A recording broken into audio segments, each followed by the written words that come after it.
Bueno, y estamos con Javier González Olaichea, doctor en Ciencias Políticas e internacionalista, para hablar de esta importante reunión que se realiza en nuestro país, la 52 Asamblea General de la OEA. Ante todo, muy buenas noches, gracias por acompañarnos, señor González Olaichea, y tratar de entender la importancia de estos eventos, sobre todo para nuestro país. Y a ver, y uno se pregunta, ¿qué en concreto se logran de estas reuniones? Cada vez menos. La OEA es el organismo intergubernamental regional más antiguo del mundo, ¿correcto? Nace con la Carta de Bogotá en 1948, acabada la guerra. Y entonces, como organismo hemisférico, que abarca 35 países, o pertenece a 35 países, tuvo mucha importancia. Y fue produciendo una serie de mecanismos para fortalecer la paz, para asegurar la soberanía territorial, la integridad territorial, pero en los últimos años tuvo un hito que fue la Carta Democrática, ¿no? La resolución 1080, que nació justamente en los 90 en unas reflexiones en el Perú y después fue adoptada en Lima en el año 2011, si mal no recuerdo, en 2001, si mal no recuerdo, pero fue evidenciando un problema matricial. ¿Cuál es el problema matricial? Que claro, siendo un organismo intergubernamental de carácter político y también jurídico, no tiene facultades punitivas, por un lado. No está previsto que las tenga. Y como hay en su seno una serie de gobiernos que se van sucediendo de distinto corte ideológico, muchas veces lo que importa en estos organismos, yo he pertenecido más de 20 años al sistema de Naciones Unidas, no es lo que se dice, sino lo que se omite. Ah, ¿cómo así? A ver. Según las publicaciones oficiales de Torretale, que sabe organizar muy bien estas reuniones, la agenda básicamente es déficit alimentario, fortalecimiento democrático. Por primera vez utiliza oficialmente el gobierno la palabra resiliencia o resiliencia, pero no hay una sola palabra sobre derechos, derechos, libertades, libertad de expresión en la agenda, ¿no? Libertad de comunicación. Y claro, vivimos en un contexto regional en donde no solamente en Venezuela, en Nicaragua, ni qué decir, en Cuba, ni qué decir, sino en otros países que formalmente son democráticos, pero que en la práctica, por vías alternativas, se coacta la libertad de expresión o no se cumple la verdadera democracia. Y esos temas no son abordados en la agenda de esta 52 conferencia anual, que es importante para el Perú recibirla, pero que muchos también recelan de por qué se hace acá en un momento en que el presidente Castillo está prácticamente acorralado por evidencias. Ese es un punto clave. Conversábamos más temprano con el embajador Harold Forsyth, justamente es el representante del Perú ante la OEA, y le preguntábamos sobre la posición, no ya de la OEA, sino de la Cancillería peruana sobre esos temas sensibles que usted ha manifestado. Nicaragua, donde se está procesando nada menos que a obispos, a miembros de la Iglesia Católica. Venezuela, hace 2 semanas la ONU lo ha acusado de violar los derechos humanos con policías cubanos, además. Entonces uno dice, ¿cuál es la posición de la Cancillería? Y él nos decía, no, muy clara y muy sólida de rechazo justamente a esos actos y esos países en Nicaragua. No tan claro fue en Venezuela, pero usted lo debe saber mejor que yo. ¿Cuál es la real posición del Perú ahora frente a esos actos? Bueno, la que expresa el presidente de la República en el exterior, donde se mantiene un doble discurso, vale decir, cuando fue a Naciones Unidas, inclusive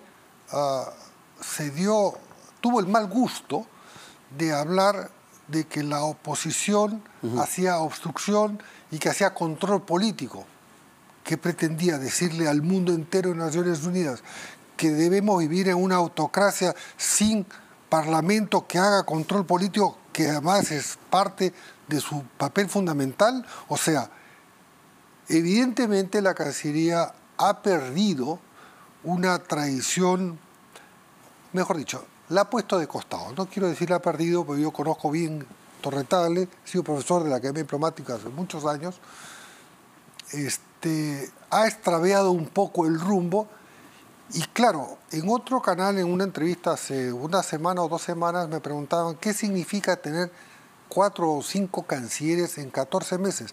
Bueno, es la peor carta de presentación frente al exterior, porque si cambia un ministro de Agricultura cada 2 meses, bueno, a una cancillería como la francesa, a un país aliado históricamente como el Brasil, a los mismos Estados Unidos, le puede ser importante por el desarrollo sostenible, por el problema del déficit alimentario, que es parte de la agenda de esta, pero que cambie 5, 4, 6, ya he perdido la cuenta, en 13 meses, es noticia en el exterior. ¿Y qué es lo que refleja? La profunda inestabilidad, no de la Cancillería, del gobierno, que no sabe elegir a un canciller de polendas que tenga además el respeto institucional interno. Y en ese sentido, ¿es normal estas actitudes, declaraciones que ha tenido el secretario de la OEA, Luis Almagro, donde no solo ha venido acá al Perú a realizarse esto, sino a elogiar el desarrollo agrícola de nuestro país cuando claramente la compra de fertilizantes fue un fracaso rotundo? ¿Es normal esas actitudes? No solamente no es normal, sino que no está facultado para hacerlo.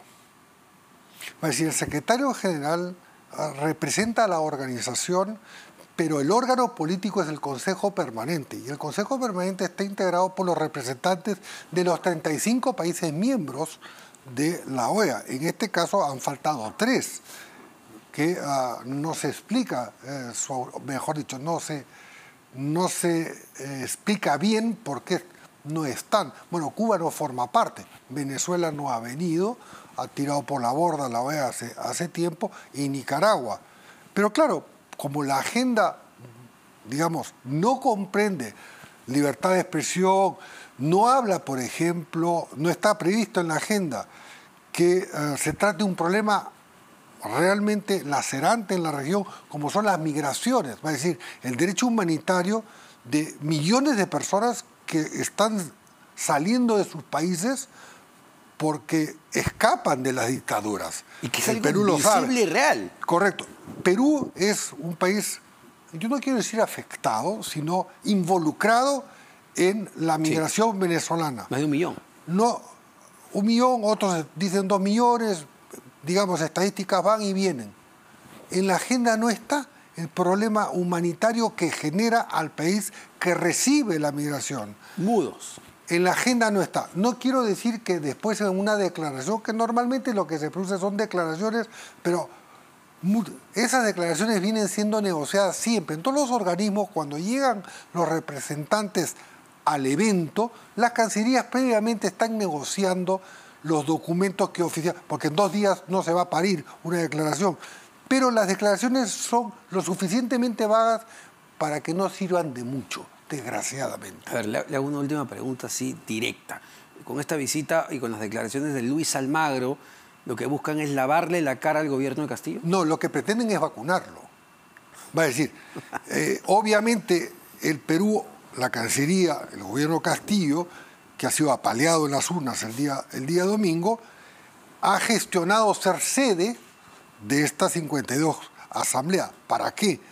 Porque previendo que, bueno, se acumulan las carpetas y parece ser evidente lo que razonablemente se sustenta en las acusaciones, que son más de 6 carpetas, va a aparecer una 7ª, entonces decir que vivimos en una democracia y el día de mañana invocar la Carta Democrática. O sea, se está vacunando de la posibilidad de una vacancia o de una remoción por una causal prevista por la Constitución. Es decir, las decisiones cuando se toman en materia política exterior no son de un día para otro, ni son casuales, son causadas, son motivadas. Y esta conferencia, abriendo el Perú, y quiero terminar porque estamos contra el tiempo, abriendo el Perú, ofrecido, gestionado, quizás hasta negociado, que sea sede de la 52 Asamblea General de la OEA, tiene un propósito no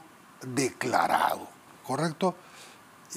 Por cierto, eso no impide que hay que darle la más cordial bienvenida a todas las delegaciones, independientemente de los países a los que representan, independientemente si cumplen con los estándares democráticos o no, porque Perú tradicionalmente ha sido un país anfitrión que le da la bienvenida al extranjero. Y entonces, algún momento, esto saldrá algún reporte, siempre los representantes reciben a las 6 de la mañana lo que se ha dicho sobre los medios, sobre el evento, darles la más cordial bienvenida a todos los extranjeros que oficialmente nos visitan.